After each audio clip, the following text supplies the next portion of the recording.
Coffee. இன்னைக்கு கல்யாண நாளுன்றதுக்காக ஸ்ருதி வந்து ஒவ்வொருத்தரையா பேச சொல்றா. முத்துவுடைய இந்த ஒரு வருஷ பயணம் எப்படி இருந்துச்சுன்னு பேசணும் அப்படின்னு சொல்லும்போது முதல்ல மனோஜ் பேசுறான். என்னாலதான் அவனுக்கு கல்யாணம் ஆச்சு, இல்லாட்டி இந்த பூத்திக்கு யார் பொண்ணு கொடுக்க போறாங்க அப்படின்னு சொல்றான். போது போது நிறுத்து அப்படின்னு அவனை நிப்பாட்டிடுறாங்க. அதுக்கப்புறமா ரோஹிணி பேசுறா.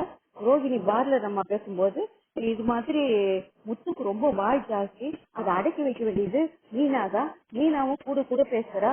அவதான் இனிமேற்பட்டு முத்துவை அடக்கி வைக்கணும், எல்லா விஷயத்திலயும் தலையிடுறா அப்படின்னு அவர் சொல்றா. இவன் வந்து வித்யா வந்து பேசுறா. முத்துவை ஏற்றி ஏற்றி தான் பேசுற மாதிரி இருக்குது. அதாவது அவங்களால தன்னுடைய பிள்ளைன்றது தானே, அதுக்காக அவனை பிடிக்காதுதான். ஆனா அவங்க பேசும்போது முத்து ஒரு முரடம் தான். ஆனா எல்லாத்துக்கும் பொண்டாட்டி சொல்றதுக்கு தலையாட்டி பொம்மை மாதிரி தலையாட்டிக்கிட்டே இருப்பான். பாதி ஆத்த கடந்துட்டாங்க, மீதி ஆத்தையும் அவங்க கடத்துவாங்க. ஏன்னா அந்த லெவலுக்கு அவங்களுக்கு லைஃப்ல போட்டி இருக்குது அப்படின்ற மாதிரி அவங்க சொல்றாங்க. இது சொன்னோடனே அவங்க அப்பாவும் அவங்க பாட்டியும் பிளஸ் பண்ணிடுறாங்க.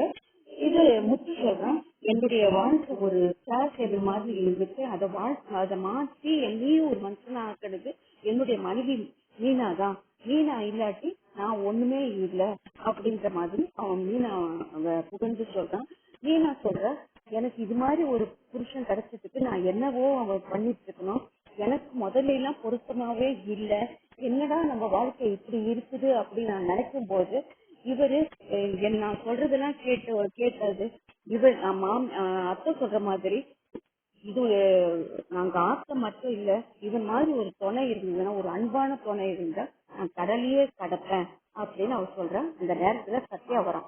சத்யா கையில இப்ப பார்த்தா ஏகப்பட்ட பொருள் இருக்குது. புடவை, துணி கிணி, ஜுவல்ஸ் எல்லாம் எடுத்துட்டு வரான். இப்ப முத்துக்கும் சத்யாவுக்கும் செம்ம சண்டை நடக்கும். சரியான சண்டை நடக்கும். அவன் திரும்ப அந்த சீட் கொண்டாந்து வைக்க போறான், மூஞ்சில அடிக்க போறான். மூஞ்சில அடிச்சு, திருட்டு பயல உன்னுடைய சீட் எனக்கு என்னத்துக்கா வேணும் அப்படின்னு சொல்ல போறான். இது அவங்க அம்மாவுக்கும் ஒரே ஊட்டில தான் இருக்க போகுது. இது பெரிய சர்ச்சையா நாளைக்கு ஆக போகுது.